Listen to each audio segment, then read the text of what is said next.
सुनो, और पितरों के लिए जब आप तर्पण करेंगे पितृपक्ष में, उस समय भी आपको मुझे अपने साथ रखना होगा। यदि आपको मुझे अपने साथ रखने में स्वीकार हो तो वामांग मायामी तदा तुदीयम, तो ही मैं आपकी पत्नी बनने के लिए तैयार हूँ। ये मेरी दूसरी शर्त है। जगाद कन्या वचनम द्वितीयम। स्वीकार करते हुए लड़का जब हाँ बोलता है तो तीसरी शर्त में कन्या कहती है, क्या मेरी तीसरी शर्त सुनो।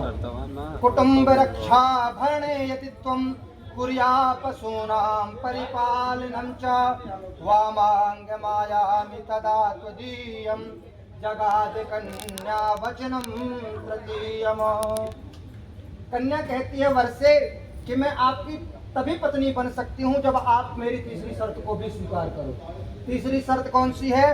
कुटुंब रक्षा भरणे त्वम, आप परिवार की रक्षा करो, गौ आदि सभी पशुओं का पालन पोषण करोगे। इन सब शुभ कार्यों में भी आपको मेरे अधीन रहना होगा और मुझे अपने साथ रखना होगा। यदि यह आपको मेरी तीसरी शर्त स्वीकार है तो वामांग मायामी तदा तुदीयम, तो ही मैं आपकी वामांगिनी बनूंगी, आपके वामांग में आकर के आपकी पत्नी कहलाऊंगी। ये मेरी तीसरी शर्त है। वर ने स्वीकार किया। चौथी शर्त कन्या ने फिर रखी, आयव्ययो धान्य धनादिकानां पृष्ट्वा निवेशं च गृहे निजिध्या वामांग मायामि तदा त्वदीयम जगाद कन्या वचनम चतुर्थम। हे स्वामी, आप मेरी चौथी शर्त भी सुन लो, मेरा चौथा वचन भी सुन लो। कहती है कि अन्न तथा धन आदि जो कुछ भी आप घर में लाओगे उस सब को संचित करना और मेरी सलाह से ही उसको उचित रूप से खर्च करना होगा। ऐसा नहीं कि आप कमा के लाए हो तो आप अपनी मनमानी करो, नहीं, आप ला करके मुझे सौंपोगे, फिर मेरी सलाह से ही उसको हम आप सही रूप में खर्च करेंगे। यह मेरी चौथी शर्त है। यदि आपको स्वीकार हो तो ही मैं आपके वाम अंग में आकर के आपकी पत्नी बनूंगी। वर ने जब चौथी शर्त भी स्वीकार की तो पांचवी शर्त कन्या फिर प्रकट करती है। कहती है, देवालया राम तड़ाग कूपा वापी विदृद्या यदि पूजये था वामांग मायामि तदा त्वदीयम जगाद कन्या वचनम च पंचमम। हे स्वामी, मेरी पांचवी शर्त भी सुन लो। क्या है? यदि आप कभी मंदिर बनवाते हैं, बाग बगीचा बनाते हैं, तालाब कुआं खुदवाते हैं या बावली आदि तैयार करवाते हैं, तो इन सब के पहले भूमि पूजन होता है। इन सब के पूजा प्रतिष्ठा आदि सभी शुभ कर्मों में भी आपको मुझे अपने साथ रखना होगा। ये मेरी पांचवी शर्त है। वर ने स्वीकार किया। छठवीं शर्त कन्या फिर प्रकट करती है, देशांतरे वा स्वपुरांतरे वा यदा विदध्या क्रय विक्रयो त्वम वामांग मायामि तदा त्वदीयम जगाद कन्या वचनम षष्ठम। हे स्वामी, मेरी छठवीं शर्त भी आप सुन लो और स्वीकार करो तो मैं आपको पत्नी के रूप में स्वीकार करूं, पति के रूप में स्वीकार करूं। क्या है? कहते हैं कि देशांतरेवा, आप अपने भारत देश में अर्थात स्वपुरांतरेवा, आप कहीं कहीं विदेश में भी यदि कोई वस्तु व्यापारिक करने के लिए, बेचने खरीदने के लिए जाते हैं तो उसमें भी आपको मेरी सलाह माननी होगी। यह कार्य उचित है, यदि मैं हाँ कहती हूँ तो आप उस कार्य को करेंगे। यदि मैं उसकी सलाह नहीं देती हूँ तो आपको उस कार्य में प्रतिबंधित लगाना होगा। यदि आपको मेरी यह शर्त स्वीकार है तो ही मैं आपकी पत्नी बनूंगी। ये मेरी छठवीं शर्त है। जगाद कन्या वचनम च षष्ठम। वर ने स्वीकार किया। पत्नी कहती है कि ठीक है, यदि आपको मेरी 6 शर्तें स्वीकार है तो आप एक काम करिए, मेरी एक आखिरी और 7वीं शर्त और स्वीकार कर लीजिए जो मैं आपको अपने पति के रूप में स्वीकार कर लूंगी। पूछा कौन सी?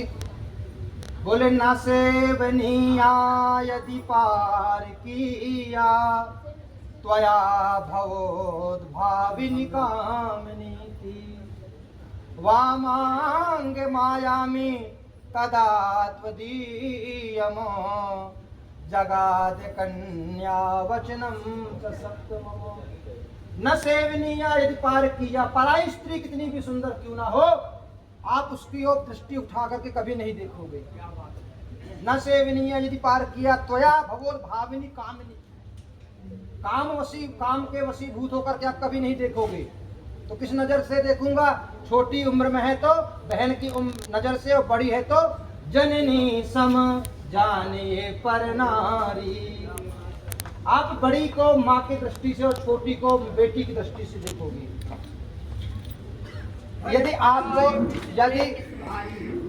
यदि आपको यह मेरी 7वीं शर्त भी स्वीकार है कि आप पराई स्त्री कितनी भी सुंदर क्यों ना हो, आप उसके ऊपर नजर उठा करके नहीं देखोगे, तो मैं आपको अपने पति के रूप में स्वीकार करूंगी और आपकी पत्नी कहलाऊंगी, आपके वामांग में जाऊंगी। वामांग मायामी तदा त्वदीयम, तभी मैं आपके बायांग में जाऊंगी। अब आप सभी साक्षी हैं, हम आप सभी वर से पूछेंगे कि आपको कन्या के 7 शब्द स्वीकार हैं? यदि स्वीकार है तो स्वीकार। अब वर कहते हैं कि यदि तुम्हारी 7 शर्तें हैं तो मैं भी तो कुछ अपनी शर्तें रख सकता हूँ, मेरी भी तो कुछ शर्तें हैं। तो वर कहता है कि ठीक है, तुम्हारी 7 शर्तें स्वीकार की मैंने, अब तुम भी मेरी 5 शर्तें स्वीकार कर लो, जो गुरु जी हमें आपको सुनाएंगे। 5 शर्तें। अब वर का क्या मानता है, गुरु जी के माध्यम से श्रवण करें। मदे चितानुगतम चेतम सदा मदाज्ञा परिपालनञ्च पतिव्रता धर्मपरायणत्वं कुर्यात् सदा सर्वमिमं प्रयत्नम्। क्रीडा शरीर संस्कार समाजोत्सव दर्शनम् हास्यं परिगृह्यानं व्यजेतोषित भद्रिका उद्याने मद्यपाने च राजद्वारे पिता गृहे आज्ञया विना न गन्तव्यं पातिव्रत परायणे। वर राजा कहते हैं कि हे पतिव्रते देव, मेरे चित्त के अनुसार तुम अपना भी ख्याल रखती हुई, अपना भी ध्यान रखती हुई सदा ही हमारे आज्ञा का पालन करना और पतिव्रता धर्म में तत्पर रहने का सदैव प्रयत्न करती रहे। साथ ही शरीर का श्रृंगार करके समाज में किसी उत्सव में दूसरे के घर मेरी अनुपस्थिति में कभी मत जाना तथा पर पुरुषों के साथ हास परिहास हंसी मजाक नहीं करना। और इसी तरह से कितना भी जरूरी कार्य क्यों न हो, रात्रि में एवं बाग बगीचे आदि में, मदिरालय में या मदिरा पीने वालों के मार्ग में, राजा के द्वार और पिता के गृह मेरी आज्ञा के बिना कभी नहीं जाता। यदि आपको कोई जरूरी कार्य है तो घर में आपकी सास है, ननद है, देवर है, कोई भी है, उनको साथ लेके ही जाना। हर घर में 4 बर्तन हैं और चारों बर्तन इकट्ठे होते हैं तो खटखट होता है। कभी घर में माँ, बहन, जेठानी यदि आपको कुछ ऐसा कह दे और आपको बात लग जाए तो आप ये सोचो कि सूटकेस भरो और उठाओ चलो मायके, तो ऐसा कभी नहीं करना। यदि मायके से लेने के लिए आपको कोई आता है तो ही जाना है, और मायके में हो तो ससुराल से कोई लेने जाता है तो ही आना है।